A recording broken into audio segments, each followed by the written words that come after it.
this is a form of selling, and he's not doing what we do. We call it transformational selling. Now, interestingly enough, I've been talking about transformational selling for at least 15 years. I didn't make the term up. I got it from a guy called Nido Qubein.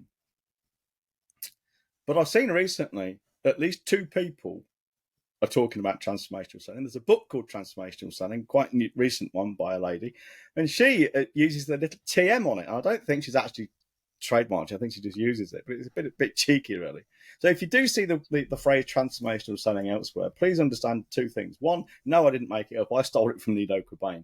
2, these people are talking about it equally more recently. I don't know if they got it from me or they've made it up themselves or even got it from Nido Qubein themselves. I don't know, but I've not got it from them. Anyway, transformational selling, sometimes we might call it like a Socratic sales process, is the process of asking Socratic style questions, mostly how and what, to get to the truth of the matter. Once I understand the truth, and there's a point in the sales call where we get what I call closure. I'm not going to tell you how I know, because that's something you would have to pay me for, but there comes a point when they will say something, or a certain set of circumstances will obtain, where I know they've capitulated almost. I've shown them I fully understand their problem at a deep level, and I have the solution, and they trust me. It's almost like a sense of closure, a relief. This guy gets it. I want to do this. I can help them. And I know I just pick it up through their language. I don't get the tone of voice. I don't get the body language or the facial expression, but I get it through their language and the tone of voice. And we teach how to do this in M82. At that point, I know it's the point for me to ask them ethically, okay, so I have a solution. Would you like me to tell you about it? But I don't even say that's not even that hard. I ask them, so, okay, from what you told me, I'm pretty sure I can help you, but I don't want to preach to a choir. I don't want to preach to a congregation that ain't listening, not interested in what I have to say or in my sermon. So what do you want me to do? And invariably they will say, I want you to tell me how you can help me. Okay, here we go. Well, what's unethical about that or pressurizing about that? Because if they say, actually, I don't give a shit about it, okay, fine. We're done. So this selling is more ethical. It's more moral. And it's more effective. And it's more effective because the person I'm speaking to is controlling the dialogue by I'm asking the questions. So in the sense, I'm controlling the dialogue, but they feel safe because I've given them permission to say no at any time they like. And I'm just letting them talk about themselves, which is what most people want to talk about, you know. And you ask very open-ended. It's not like an interrogation. No. You must explain your P&L to me right now. Yes. Yeah, I mean, would you like to tell me a little bit about your profits? I ask them challenging questions, but I don't challenge them in the sense that, no, you're wrong. I was talking to a guy the other day, actually. It's quite interesting. And again, this wouldn't have come out if I hadn't done the sales call in this way. Sale isn't concluded yet because he's in a corporation and we need to go a couple of levels higher, but that's fine. And I knew that. And that was the premise of the call as well. Okay, my quid pro quo wasn't making a sale. It was to get to the next level of the negotiation. But he was explaining to me how he's often ghosted, how people will say to him, yeah, send us some info at the end of the call, and then he never hears from them again. Or at the end of the meeting, he meets them in person. And he told me, oh, yeah, this guy was telling me, I don't need anyone to help me with this particular problem. I know it. I've done it for years. Well, I soon told him, I said to him, you don't know what you're talking about because you've got this bit wrong, and here's how it's right, and here's what you should be doing. Well, think about it this way. He's trying to sell to this person and get this person feeling safe and secure. And what he's done is actually stamping on his ego. I know better than you, so give me money to fix it for you. Now, that might be true, because, you know, I probably, when it comes to sales and stuff, I do know better than most people I'm speaking to, and I can fix it for them. But there are ways of getting them to see that point. They need to realize it for themselves.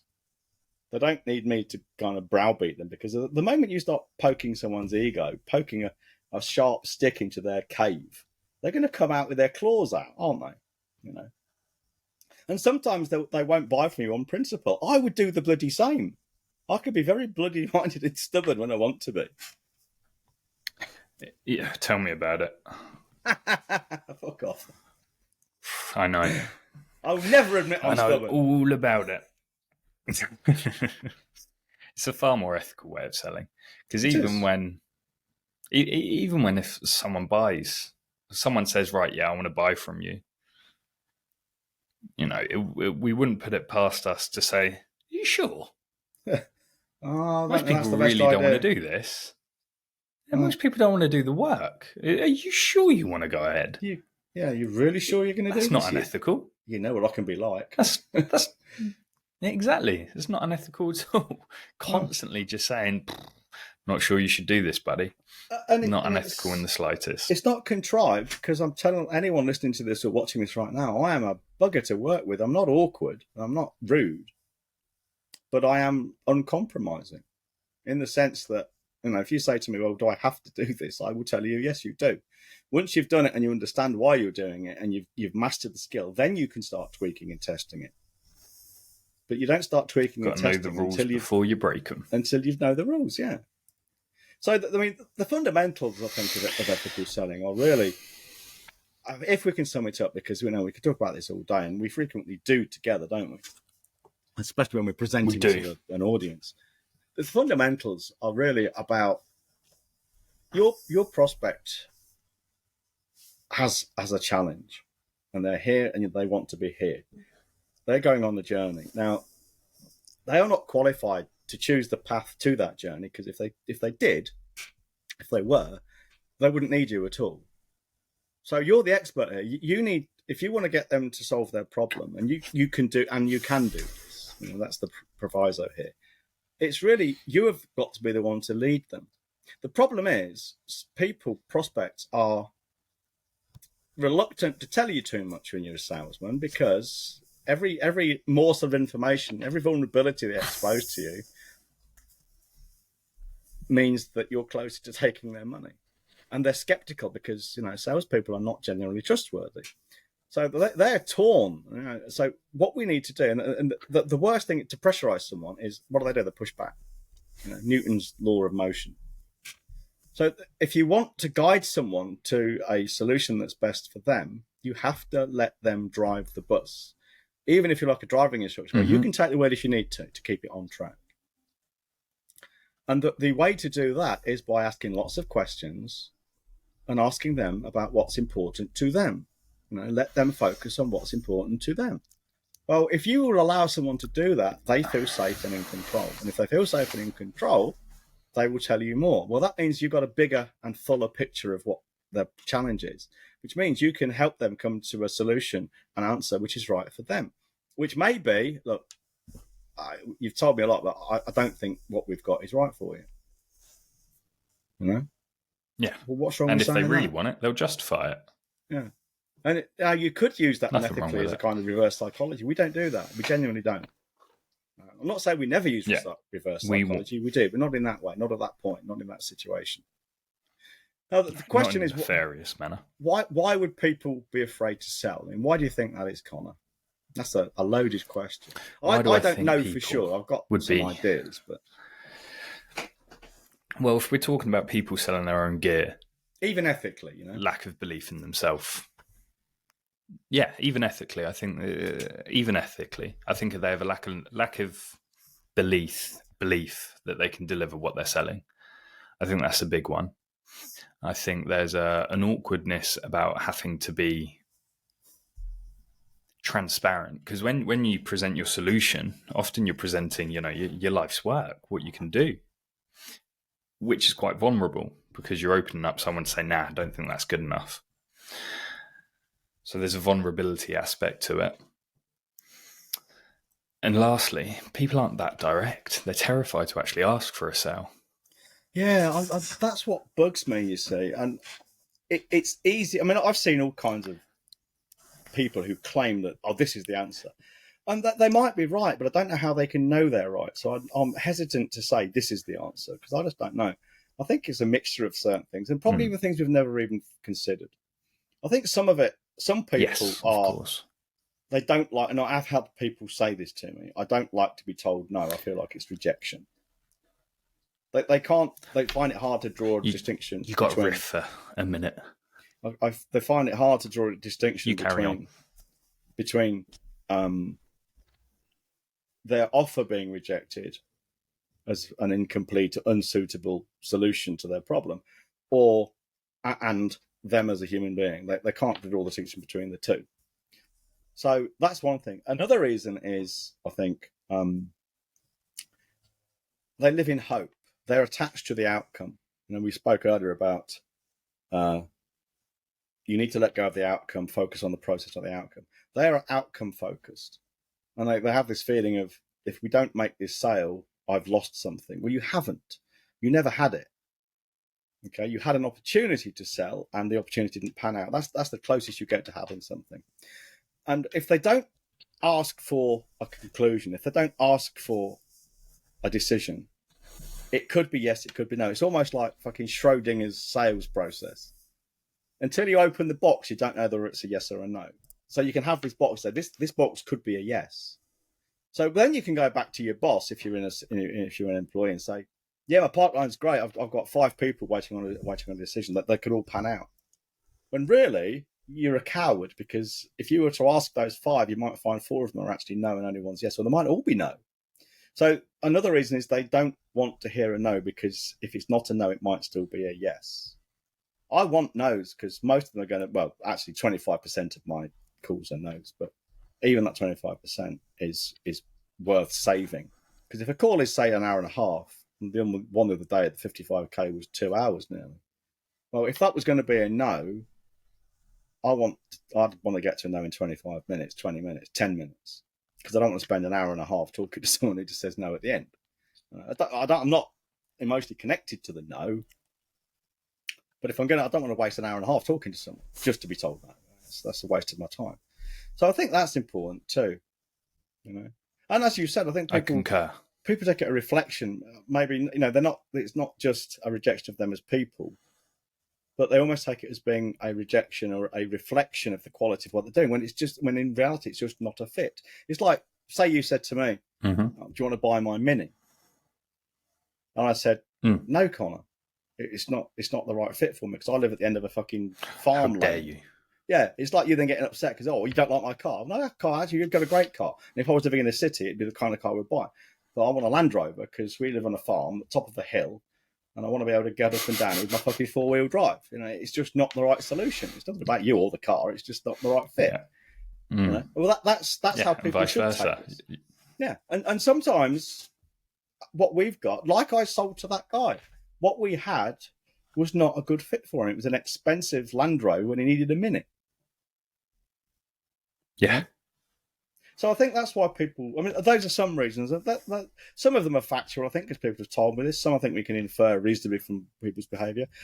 And some are just hypothetical. I really don't know. I know some people say that people are afraid of success. I don't really get that one. And no one's, I've asked them, no, can you present any evidence to show people are afraid of success? Where are you getting your resources? Oh, it's obvious. Well, it might be obvious, but that's not a source. That's just your opinion. Can you show me any evidence to suggest people are afraid of success? Well, they can't. So I'm very skeptical of that. We know people are afraid of failure because they say so. It's I think for the average layman, especially for someone who isn't a salesman,